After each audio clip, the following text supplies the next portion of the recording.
Hello everyone, कैसे हैं आप सब। वेलकम टू होम शेफ स्वाद का ख़जाना। मैं नसरीन।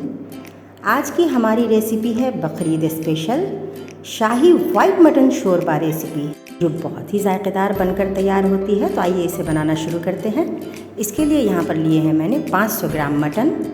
खड़े मसाले लेंगे हम 1 बड़ी इलायची, 4 छोटी इलायची, 1 दालचीनी का टुकड़ा, 1 स्टार एनिस, थोड़ा सा हम लेंगे यहाँ पर जायफल का टुकड़ा, 2 तेज़पत्ता, हाफ टी स्पून काली मिर्च, थोड़ा सा यहाँ पर मैंने जावित्री लिया है और 4 से 5 लौंग और 1 टीस्पून हम लेंगे ज़ीरा। अब इन तमाम मसालों को हम थोड़ा सा ड्राई रोस्ट कर लेते हैं।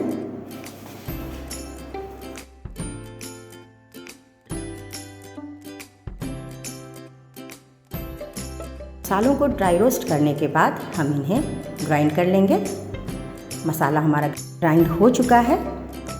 अब यहाँ पर मैंने कुछ और मसाले लिए हैं। हाफ टी स्पून काली मिर्च पाउडर, 1 टीस्पून लाल मिर्च, हाफ टी स्पून लाल मिर्च पाउडर और नमक हम लेंगे हाफ टी स्पून। यहाँ पर मैंने 8 से 10 बादाम और 8 से 10 काजू के पीसेस लिए हैं, इन्हें मैंने छील लिया है। अब हम काजू और बादाम के पीसेस को थोड़ा सा दूध डालकर इसका एक पेस्ट तैयार कर लेंगे। पेस्ट भी हमारा रेडी है। अब यहाँ पर मैंने लिया है 1 स्मॉल साइज़ का प्याज, जिसे मैंने स्लाइस कर लिया है, और 1 टेबलस्पून अदरक लहसुन का पेस्ट और 1 मीडियम साइज़ के प्याज को मैंने पेस्ट बना लिया है।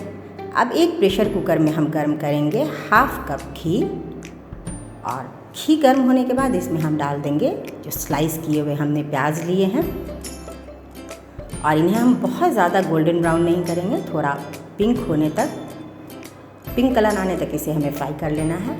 बस इसी वक्त हम इसमें डालेंगे प्याज का पेस्ट और इसे भी हम फ्राई कर लेंगे। ऑयल सेपरेट होने तक इसे हमें फ्राई कर लेना है। अब इसके बाद इसमें डाल देते हैं मटर के पीसेस और थोड़ा सा इसे भी हम तेल में फ्राई कर लेते हैं। कलर चेंज होने तक हमें इसे फ्राई करना है।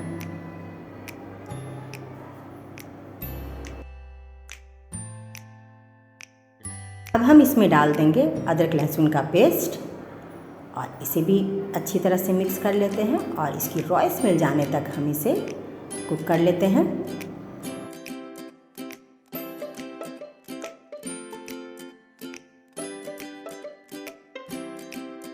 हम इसमें डाल देंगे पाउडर मसाले जो हमने लिए हैं।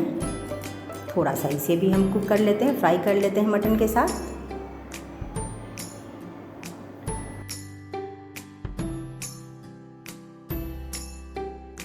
मसाले हमारे कुक हो चुके हैं। अब हम इसमें डाल देंगे गरम मसाला जो हमने पाउडर तैयार करके रखा था ग्राइंड करके। इसे भी डालकर अच्छी तरह से हम इसमें मिक्स कर लेते हैं और थोड़ा और हम मटन को भून लेंगे। अब इसमें जाएगा 1 कप ताज़ी मलाई या फिर फ्रेश क्रीम, जो भी आपके पास अवेलेबल हो आप इसमें डालें। इससे मटन का टेस्ट बहुत ही अच्छा आता है। ये हमारा बहुत ही क्रीमी और बहुत ही लजीज बनकर तैयार होता है। थोड़ी देर और कुक कर लेते हैं हम इसे। अब इसके बाद हम इसमें डाल देंगे काजू और बादाम का पेस्ट जो हमने तैयार किया था, और इसे भी डालने के बाद थोड़ा सा इससे हम इसमें कुक कर लेते हैं। इस रेसिपी को आप बकरीद के मौके से ज़रूर बनाएं। ये आपके त्यौहार में 4 चांद लगा देगी। बहुत ही जायकेदार और बहुत ही मज़ेदार रेसिपी है। मेहमानों को बहुत ही ज़्यादा पसंद आने वाली है। अब इसके बाद हम इसमें डाल देंगे 1 कप दूध और इसे कर लेते हैं मिक्स। इसमें हमने पानी का बिल्कुल भी इस्तेमाल नहीं किया है।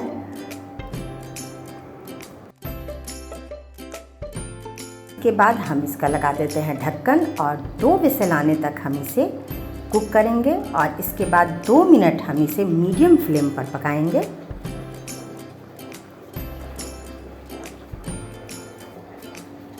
रिलीज़ होने के बाद आप इसका टेक्सचर देख सकते हैं। ये बहुत ही क्रीमी और बहुत ही बढ़िया दिख रहा है। अब हम चेक कर लेते हैं कि मटन हमारा गल चुका है कि नहीं।